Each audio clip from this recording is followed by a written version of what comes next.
इस वीडियो में हम लोग यंग के द्विस्लिट प्रयोग क्या होता है उसको देखेंगे और उसके साथ साथ फ्रिंज चौड़ाई के लिए व्यंजक ज्ञात करेंगे। तो इसके लिए सबसे पहले हम लोगों को क्या है, मान लेते हैं हमारे पास एक एस है जो कि एक संकीर्ण स्लिट है। इस तरीके से यहाँ पर ऐसे एक संकीर्ण स्लिट है,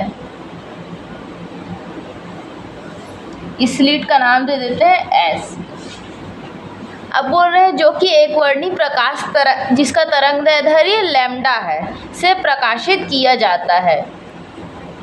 इसके समानांतर और समान दूरी पर दो संकीर्ण स्लिट S1 और S2 है।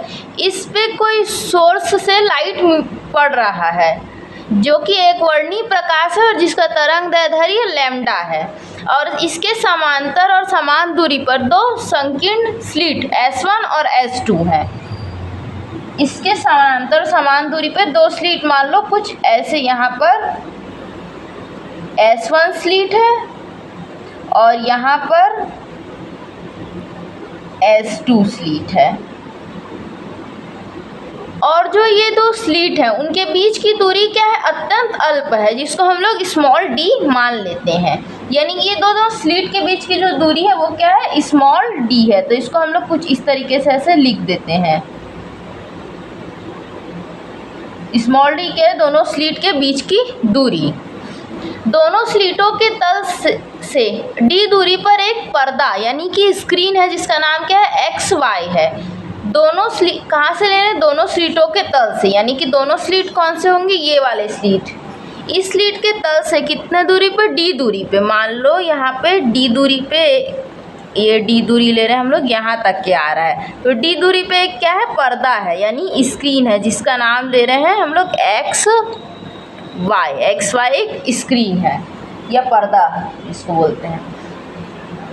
अब क्या बोल रहे हैं, S1 और S2, S1 और S2, ये S1 S2 और पर्दा यानी कि XY के तल, माने इसका तल जो है वो क्या है, कागज के तल के लंबवत है। यानी ये जो है पूरा सेटअप इस प्लेन पेज के लंबवत यानी परपेंडिकुलर है। S1 और S2 कला संबद्ध स्रोत की तरह कार्य करते हैं। अब जो ये S1 और S2 है ये क्या होंगे, कला संबद्ध स्रोत की तरह कार्य करेंगे। इनसे निकलने वाली प्रकाश तरंगे पर्दा XY पर व्यतिकरण प्रतिरूप बनाती है। पर्दे पर स्थित किसी बिंदु पर प्रकाश की तीव्रता उस बिंदु पर पहुंचने वाली तरंगों के पदांतर पर निर्भर करती है। अब यहाँ पर क्या होगा, जब पर्दे में मान लो किसी बिंदु P पर, ये P बिंदु पर ये दोनों पहुँचती है इन दोनों स्लिट से, तो यहाँ पर से जो है कुछ इस तरीके से जाकर पहुँचेगा और यहाँ पर से इस तरीके से जाके पहुँचेगा।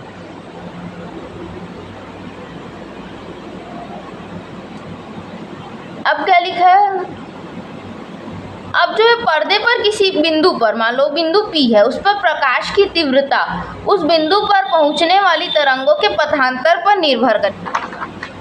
अब क्या देखते हैं हम लोग इसके आगे और क्या लिखेंगे, पर्दा XY पर S1 और S2 से समान दूरी पर एक बिंदु O है।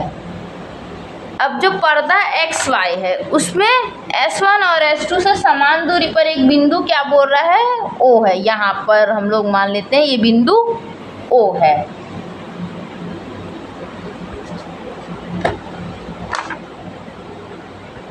और क्या बोल रहा है, इस पर पहुंचने वाली तरंगों का पथांतर शून्य होगा। तो जो बिंदु O है, इस वाले बिंदु पर जो भी तरंगे पहुंचेगी उसका जो पथांतर होगा वो क्या होगा, शून्य होगा।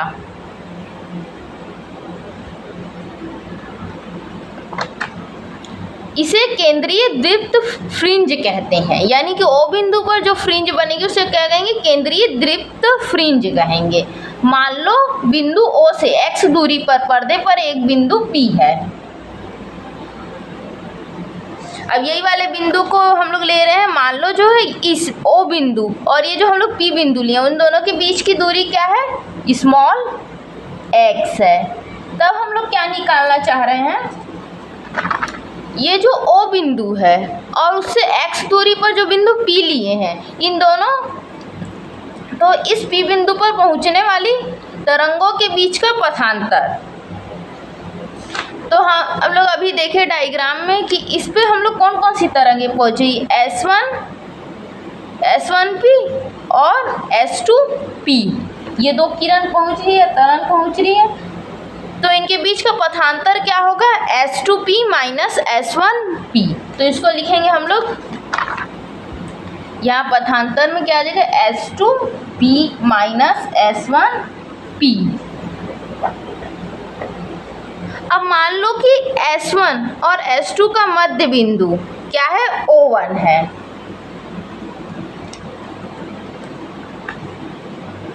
ये जो हमारा S1 स्लिट है और S2 स्लिट है, इसका क्या है, एक मध्य बिंदु है जिसको हम लोग नाम दे रहे हैं O1। एक और चीज हम लोग जो करेंगे, O1 को हम लोग O से मिला देते हैं डॉटेड लाइन से। इसी तरीके से क्या करेंगे, जो S1 स्लिट आ रहा है उसको भी हम लोग इस तरफ मिलाएंगे। तो ये S1 स्लिट को जब हम लोग मिलाते हैं तो ये क्या कहाँ पर मिलता है, एक पॉइंट पे मिलता है जिसको हम लोग नाम दे देते हैं Q। इसी की जैसे हम लोग क्या करेंगे, जो S2 स्लिट है इसको भी क्या करेंगे, इधर मिलाएंगे। तो ये क्या पर्दे में हम लोग को पॉइंट देगा, जिस पॉइंट को हम लोग नाम दे देते हैं R। तो अगर हम लोग डायग्राम में देखें तो यहाँ हम लोग देख सकते हैं जो S1Q है और S2R है, ये दोनों क्या है, समान दूरी है। मतलब कि जो ये स्लिट है और वो स्क्रीन के बीच की ही दूरी है, S1Q और S2R, जो कि क्या है, D के बराबर है। तो इसी को हम लोग यहाँ पर लिखते हैं। तो यहाँ पर हम लोग लिख सकते हैं S1Q is equals to S2R equal to D। और इसके अलावा एक और चीज़ देख सकते हैं हम लोग यहाँ पर, ये क्या है, S1 और S2 के बीच की दूरी D है और ये O1 जो है S1 और S2 के बीचों बीच है ना। तो ये वाला जो डिस्टेंस है S1 और S1 और O1 के बीच का डिस्टेंस, वो क्या हो जाएगा, D/2। इसी तरीके से O1 और S2 के बीच का डिस्टेंस भी क्या हो जाएगा, D/2। यानी जो S1 और O1 के बीच की दूरी है वो D/2 है, वैसी S2 O1 के बीच की दूरी क्या है, D/2। तो इसको हम लोग लिख लेते हैं। तो यहाँ पर हम लोग लिखेंगे O1 S1 equal to O1 S2 equal to, यहाँ वाला हम लोग लिख सकते हैं वह, और यही क्या है, इस साइड भी, मतलब अगर ये जो इतना D/2 हो रहा है और इतना D/2 हो रहा है तो इधर की साइड भी क्या होगा, O और Q के बीच की भी दूरी D/2 होगी, और सिमिलरली जो OR के बीच की दूरी है वो भी क्या होगी, D/2 होगी। तो इसको लिख देते हैं बराबर OQ बराबर OR बराबर D/2। ठीक, अब हम लोग क्या देख सकते हैं यहाँ पर, अब हम लोग क्या निकालना चाह रहे हैं, PQ निकालना चाह रहे हैं और PR निकालना चाह रहे हैं। ये दोनों को हम लोग को निकालना है। यहाँ अगर हम लोग देखें PQ ये वाला दूरी है और PR कौन सा दूरी है, ये वाला दूरी पूरा।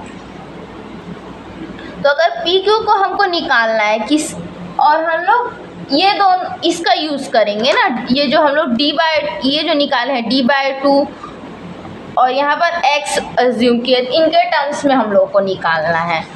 अगर हम लोग PQ निकालना है तो क्या कर सकते हैं, OP, यहाँ पर हम लोग ज्योमेट्री का यूज़ करेंगे ना, OP माइनस OQ कर देते हैं तो PQ निकल जाएगा। तो यही हम लोग लिखेंगे यहाँ पर O। तो यहाँ लिख सकते हैं हम लोग PQ is equals to OP minus OQ। OP की वैल्यू हम लोग क्या माने थे, शुरू में X माने थे, और OQ क्या माने थे, D/2। तो यहाँ पर क्या आ जाएगा, PQ की वैल्यू X माइनस D/2। ये मान किसका आया, PQ का आया। अब वैसे ही हम लोग क्या निकालेंगे, P है ना, PR का मान निकालेंगे। PR का मान कैसे निकालेंगे, फिर से यहाँ पर ज्यामिति लगाएंगे। तो यहाँ पर PR ये वाला दूरी निकालना है पूरा यहाँ से यहाँ तक का। तो अगर हम लोग यहाँ देखें तो ये OP है, OP प्लस OR कर देते हैं तो हम लोग को पूरा PR मिल जाएगा। तो यहाँ पर लिखेंगे OP plus O R, O P की वैल्यू x है, ओ आर की वैल्यू है d/2। हाँ, तो ये आ गया x प्लस d/2। तो यहाँ से हम लोग पी क्यू और पी आर निकाल लिए x और d के टर्म्स में। अब जो हम लोग क्या करेंगे, इस त्रिभुज पी क्यू एस वन एक समकोण त्रिभुज है, समकोण त्रिभुज में हम लोग पाइथागोरस प्रमेय लगा सकते हैं। तो पाइथागोरस प्रमेय लगाते हैं हम लोग, तो क्या लिख सकते हैं, S1 P का स्क्वायर यानी कर्ण का स्क्वायर क्या होता है, लंब, यानी P Q square plus S1 Q square के बराबर होगा। तो यहाँ पर हम लोग पाइथागोरस प्रमेय लगा देते हैं। तो पाइथागोरस प्रमेय से हम लोग लिखेंगे यहाँ पे S1P का स्क्वायर, S1P का स्क्वायर क्या आएगा हमारे पास, ये कर्ण का स्क्वायर बराबर PQ का स्क्वायर प्लस S1Q का स्क्वायर। तो यहाँ लिखेंगे PQ का स्क्वायर प्लस S1Q का स्क्वायर। अब इनके जो मान है उसको हम लोग रखते जाते हैं। तो यहाँ पर हम लोग PQ का वैल्यू अभी निकाले, x माइनस d/2 का स्क्वायर प्लस S1Q। यहाँ पर हम लोग देखे थे S1Q का वैल्यू क्या था, S2R के बराबर, जो कि D के बराबर था। तो यहाँ पर क्या हो जाएगा, D का स्क्वायर। तो ये क्या आया हमारे पास, S1P का स्क्वायर, जो कि आया है x माइनस d/2 का whole square plus d square. इसको हम लोग जो है इक्वेशन नंबर 1 देंगे। इसके बाद सिमिलरली यही चीज़ हम लोग क्या करेंगे, ये दूसरे वाले समकोण त्रिभुज जो कि क्या है हम लोगों के पास, ये वाला PRS2 में लगाएंगे। तो PRS2 ये वाला त्रिभुज है PRS2, इसमें क्या करेंगे, पाइथागोरस प्रमेय लगाने पर। तो पाइथागोरस प्रमेय अगर हम लोग इसमें लगाएंगे तो क्या आएगा हमारे पास, S2P का स्क्वायर बराबर क्या आएगा, PR का स्क्वायर यानी लंब का स्क्वायर प्लस आधार का स्क्वायर यानी S2R का स्क्वायर। इसको लिखते हैं इसी प्रकार समकोण त्रिभुज PRS2 में क्या होगा, S2P का स्क्वायर इक्वल टू लंब लंब का स्क्वायर यानी कि PR का स्क्वायर प्लस आधार का स्क्वायर यानी कि S1R का S2R का स्क्वायर। तो इनके मान जो हम लोग अभी अभी निकाले हैं उसको डाल देते हैं। यहाँ पर हम लोग PR निकाले थे कितना, x प्लस d/2। तो यहाँ आ जाएगा x प्लस d/2 का होल स्क्वायर प्लस S2R का स्क्वायर। तो S2R क्या था हमारे पास, D, कैपिटल D। तो कैपिटल D का स्क्वायर, ये हमारे पास क्या आया, S2P स्क्वायर की वैल्यू आई। तो इसको दे देते हैं इक्वेशन नंबर 2। हम लोग क्या करेंगे, समीकरण 2 में से समीकरण 1 को क्या करेंगे, घटा देंगे। तो समीकरण 2 हम लोग का ये है और समीकरण नंबर 1 ये वाला है। तो इसको आपस में घटा देते हैं, समीकरण 2 से समीकरण 1 को घटाने पर।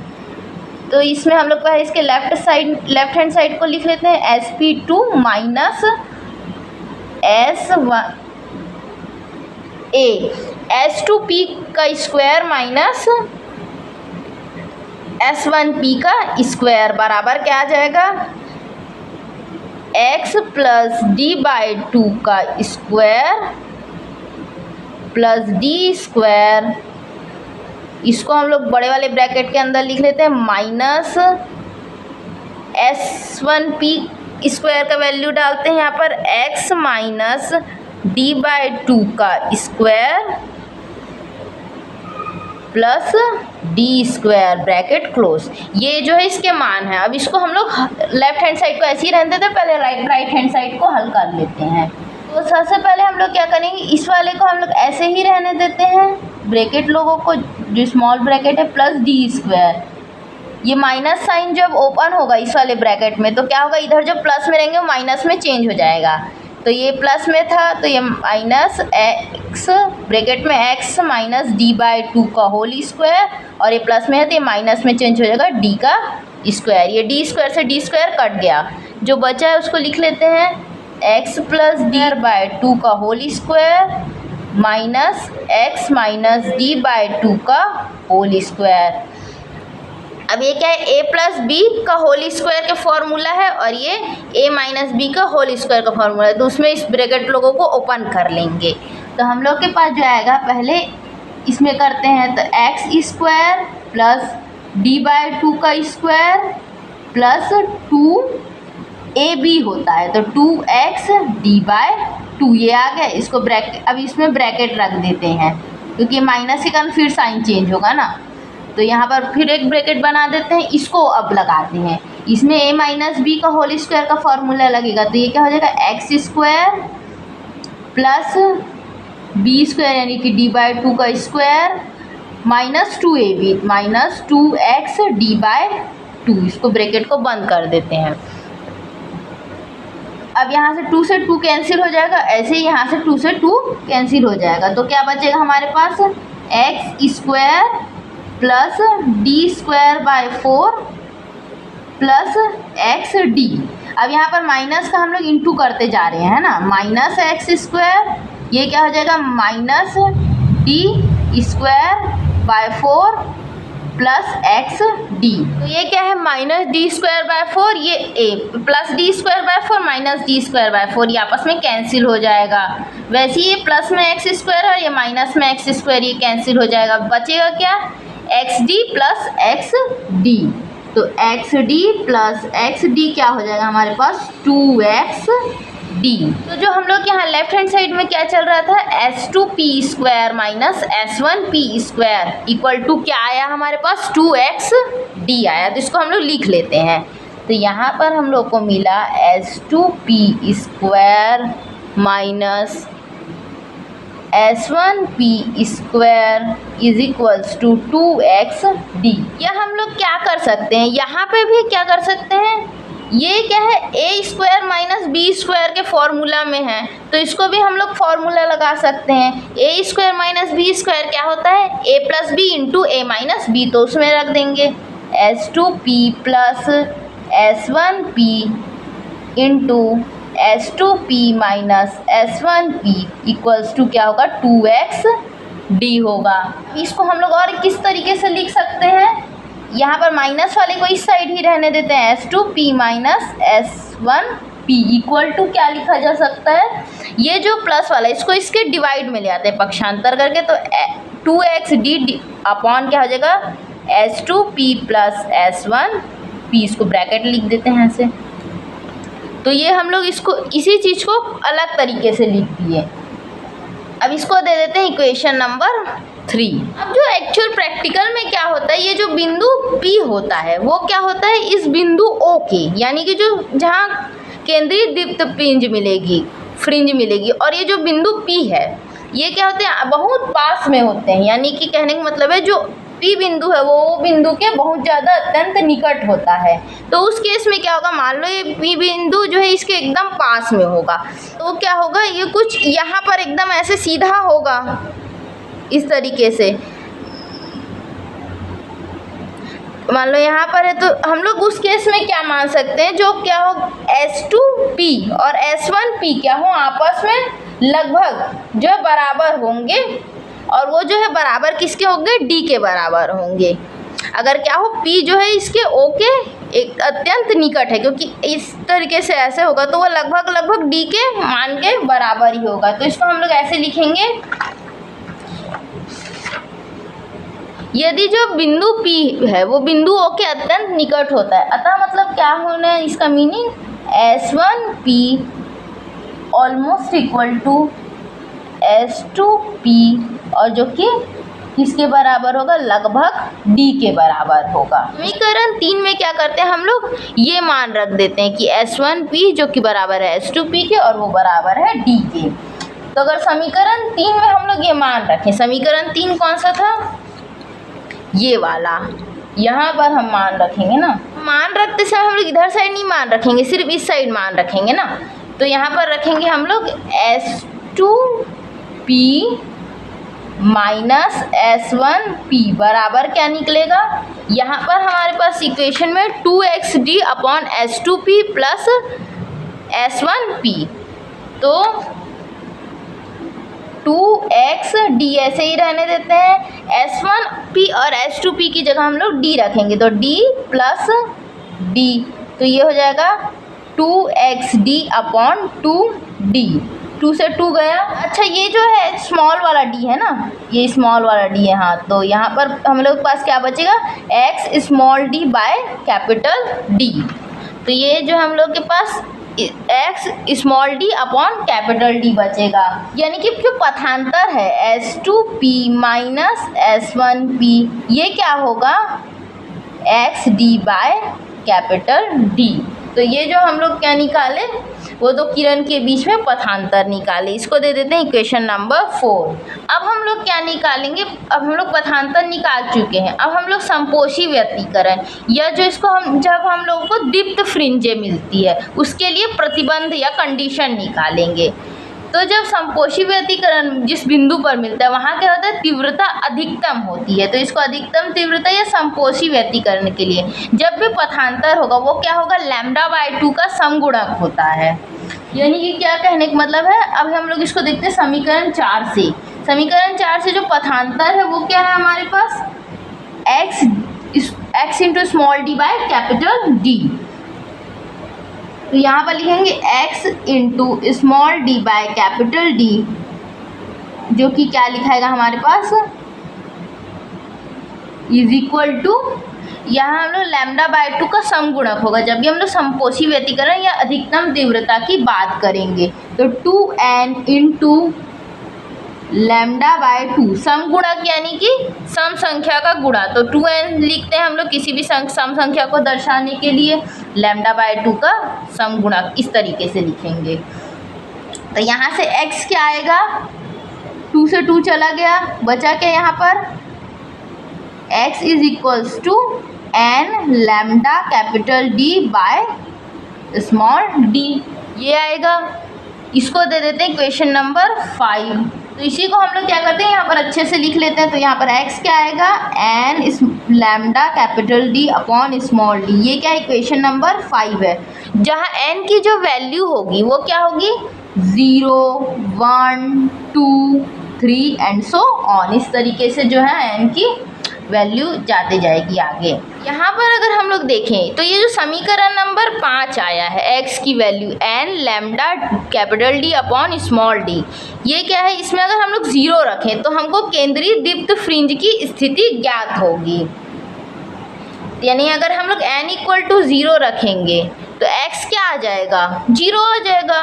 तो ये क्या बताएगा हम लोगों को, केंद्रीय दीप्त फ्रिंज की स्थिति। इसे शून्य क्रम फ्रिंज, या इसे हम लोग क्या कहते हैं, शून्य क्रम यानी 0 ऑर्डर का दीप्त फ्रिंज या ब्राइट फ्रिंज कहते हैं। और n इक्वल टू 1, 2, 3 रखने पर जो है प्रथम, द्वितीय, तृतीय इस तरीके से दीप्त फ्रिंजों की स्थितियाँ प्राप्त होती है।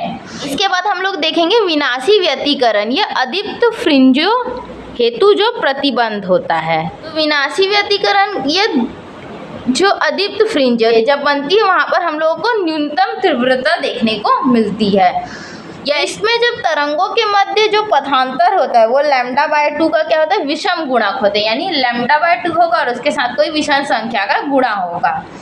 तो जब भी हम लोग विषम संख्या लिखते हैं मैथमेटिक्स में, उसको हम लोग 2n+1 लिखते हैं। जैसे सम संख्या को 2n करके लिखे थे, यहाँ पर विषम संख्या को कैसे लिखते हैं, 2n+1 करके लिखते हैं। समीकरण 4 से क्या हो जाएगा, पथांतर हम लोग लिखेंगे। समीकरण 4 ये था, पथांतर निकाले थे हम लोग x small d by capital D। तो यहाँ पर लिखेंगे x small d by capital D equals to विषम गुणक बोले यहाँ पर, तो 2n+1 इंटू λ/2। यहाँ से क्या करते हैं, इसको सॉल्व करके हमको x की वैल्यू निकालनी है ना, तो x को छोड़ के बाकी सबको पक्षांतर कर देते हैं। तो x इज इक्वल्स टू क्या आएगा, 2n+1 λ/2 ऐसे ही रहेगा, कैपिटल D ऊपर चला जाएगा, स्मॉल d नीचे आ जाएगा। तो यहाँ पर हमारे पास जो मान आया वो क्या आया, चूँकि इसलिए x equals to 2n+1 into lambda capital D upon 2d। ये किसकी वैल्यू आई, पोजीशन यानी स्थिति निकलेगी कब, जब हमको अदीप्त फ्रिंज, तो यानी कि ये क्या हुआ, अदीप्त फ्रिंजों की स्थिति का व्यंजक है। इसको हम लोग समीकरण नंबर 6 दे देते हैं, जहाँ जो n की वैल्यू है 0, 1, 2, 3 एंड सो ऑन, इस तरीके से चलेगी। अगर हम लोग समीकरण 6 में 0, 1, 2, 3, 4 रखने पर प्रथम, द्वितीय, तृतीय अदीप्त फ्रिंजों की स्थिति ज्ञात हो। अगर हम लोग यहाँ पर क्या करते हैं, 0 रख देते हैं, n इक्वल टू 0, तो ये 2n क्या हो जाएगा, 0 हो जाएगा। तो lambda into capital D upon 2D क्या होगी, ये प्रथम अदीप्त फ्रिंज की पोजीशन होगी। उसी तरीके से हम 1 रखेंगे तो 2 रखेंगे तो ऐसे द्वितीय, तृतीय अदीप्त फ्रिंज हमको मिलते जाएंगे। इसके बाद हम लोग निकालेंगे दीप्त फ्रिंज की चौड़ाई। तो दीप्त फ्रिंज की चौड़ाई क्या होती है, किन्हीं भी दो अदीप्त फ्रिंजों के बीच जो है एक दीप्त फ्रिंज होती है। जो फ्रिंज होती है ना, पहले हम लोग ये जो है दीप्त फ्रिंज ये दीप्त फ्रिंज है, तो इसके बाद क्या होगा, अदीप्त फ्रिंज आएगा, फिर एक दीप्त फ्रिंज आएगा, फिर एक अदीप्त फ्रिंज आएगा। इस तरीके से मतलब 1 बाय 1 होता है, एक दीप्त, फिर अदीप्त, फिर दीप्त, फिर अदीप्त फ्रिंज होती है। तो किन्हीं दो, मान लो हम लोग क्या निकालना, दीप्त फ्रिंज की चौड़ाई निकालना, ये वाला, तो क्या होगा, दो अदीप्त फ्रिंजों के बीच की दूरी। तो वही लिखे हम लोग यहाँ पर, किन्हीं भी दो अदीप्त फ्रिंजों के बीच क्या होती है, दीप्त फ्रिंज होती है। यहाँ होगा, अतः दो क्रमागत अदीप्त फ्रिंजों के बीच की दूरी दीप्त फ्रिंज की चौड़ाई के बराबर होती है। अब हम लोग क्या करते हैं, हम लोग को जनरल फार्मूला निकालना है। तो एनवी अदीप्त फ्रिंज की केंद्रीय दीप्त फ्रिंज से दूरी निकालेंगे। एनवी अदीप्त फ्रिंज की केंद्रीय दीप्त फ्रिंज से दूरी हम लोग कैसे लिखेंगे, x n is equals to, अभी फॉर्मूला देखिए इसका, हम लोग अदीप्त फ्रिंज का दूरी कैसे निकालते हैं, इस वाले फॉर्मूला से। तो इसको हम लोग लिख देते हैं। तो यहाँ पर क्या लिखेंगे हम लोग, 2n+1 lambda capital D upon 2 small d, ये होगी एनवी अदीप्त फ्रिंज की केंद्रीय दीप्त फ्रिंज से दूरी। इसी तरह से हम लोग कहेंगे n-1v, यानी n से एक पहले वाले अदीप्त फ्रिंज की केंद्रीय दीप्त फ्रिंज से दूरी लिखेंगे। तो ये क्या आएगा हमारा, xn-1। तो यहाँ पर क्या आ जाएगा, 2n-1 lambda capital D upon 2 small d आ जाएगा। तो ये दोनों को हम लोग कहाँ से लिखे हैं, इस वाले फॉर्मूला का यूज़ करके लिखे हैं ना, एनवा वाले के लिए लिखना है, और ये n-1 अदीप्त फ्रिंज की केंद्रीय फ्रिंज से दूरी लिखे हैं। अब क्या करेंगे, अतः एनवी और n-1 अदीप्त फ्रिंजों के बीच की दूरी। अब हमको क्या करेंगे, इन दोनों के बीच की दूरी निकालना है, और यही क्या होगा, दीप्त फ्रिंज की चौड़ाई होगी। तो यहाँ पर हम लोग कैसे करेंगे, xn से xn-1 को घटा देते हैं। तो यहाँ लिखेंगे xn-1। तो ये क्या हो जाएगा, ये n और n-1 इसके सबस्क्रिप्ट में है ना, नीचे में, मतलब 2n+1 lambda d upon 2 small d, ये कैपिटल है ना, कैपिटल D, और माइनस xn-1 यानी कि minus 2n-1 lambda capital D upon 2 small d। अब इन दोनों को घटाना है हमको, तो इसमें जो कॉमन है उसको निकाल लेते हैं। तो कॉमन क्या है हम लोग का, lambda capital D upon 2 small d, अंदर में क्या बचेगा, 2n+1 माइनस 2n-1। यहाँ पर lambda capital D upon 2 small d को ऐसे ही रहने देते हैं। यहाँ पर ब्रैकेट ओपन करेंगे तो 2n+1 माइनस 2n+1, तो यहाँ 2n से 2n कट जाएगा, बचेगा क्या, 1+1 2। तो यहाँ पर जो हमारे पास आएगा वो क्या आ जाएगा, लैम्डा d 2 बाई ये 2 ना, 1+1 2 हो गए, इस 2 स्मॉल d 2, तो 2 से 2 कट जाएगा। तो ये क्या आया हमारे पास, जो xn-1 ये हमारे पास आया lambda capital D upon small d। ये क्या आया है हमारे पास, जो दीप्त फ्रिंज था उसकी चौड़ाई आई है।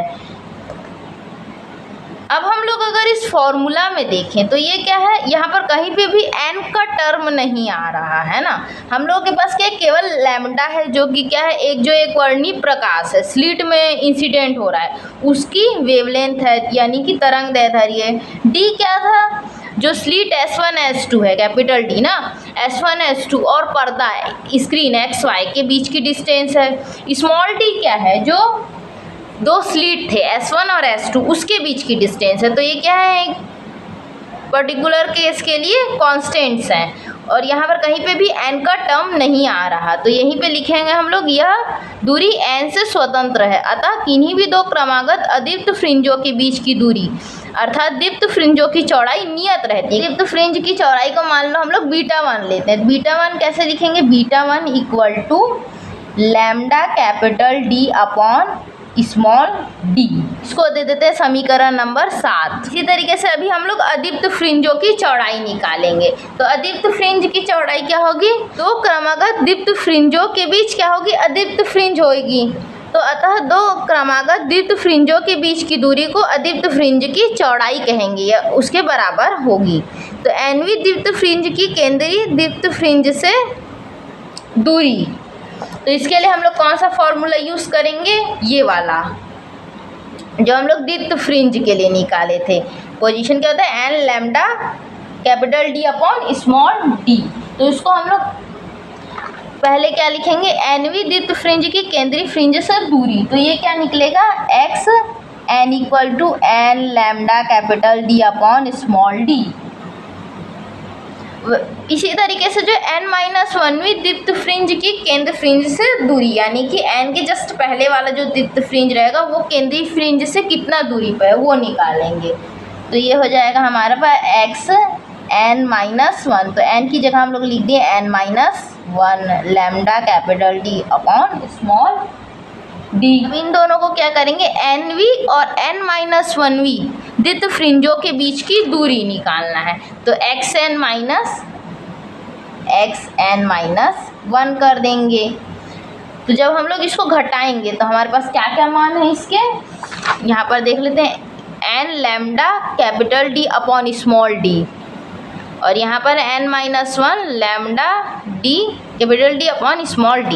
तो इन दोनों को घटा देते हैं, n lambda capital D upon small d minus n-1 lambda capital D upon small d।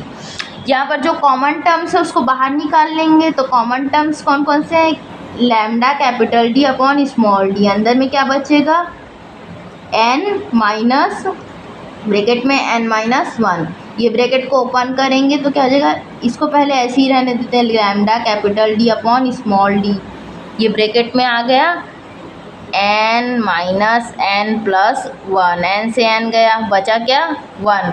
तो यहाँ पर से हम लोग का xn-1 जो आया वो क्या है, lambda capital D upon small d। और ये भी जो डिस्टेंस है वो क्या है, इसमें भी n का कोई टर्म नहीं है। अतः किन्हीं भी दो दीप्त फ्रिंजों के बीच की दूरी अर्थात अदीप्त फ्रिंज की चौड़ाई क्या होती है, नियत रहती है। तो अदीप्त फ्रिंज की चौड़ाई मान लो β2 से हम लोग देते हैं तो वो क्या हो जाएगा, lambda capital D upon small d। इसको दे देते हैं समीकरण नंबर 8। अब हम लोग क्या देखते हैं, समीकरण नंबर 7 से ये वाला β1 is equal to lambda capital D upon small d और β2 जो कि क्या है, lambda capital D upon small d। तो इन दोनों को देख के हम लोग क्या पता चलता है, दीप्त फ्रिंज और अदीप्त फ्रिंज की चौड़ाई क्या है, सेम है और क्या रहेगी, नियत रहती है। अतः यंग के द्विस्लिट प्रयोग में जो फ्रिंज चौड़ाई आई वो क्या है, β1 equal to β2 equal to lambda D upon small d। या हम लोग इसको ऐसे लिख सकते हैं, beta is equals to lambda D upon small d। और यही क्या है, अभिष्ट व्यंजक है। यहाँ लिख सकते हैं हम लोग, यही अभीष्ट फ्रिंज चौड़ाई का व्यंजक है।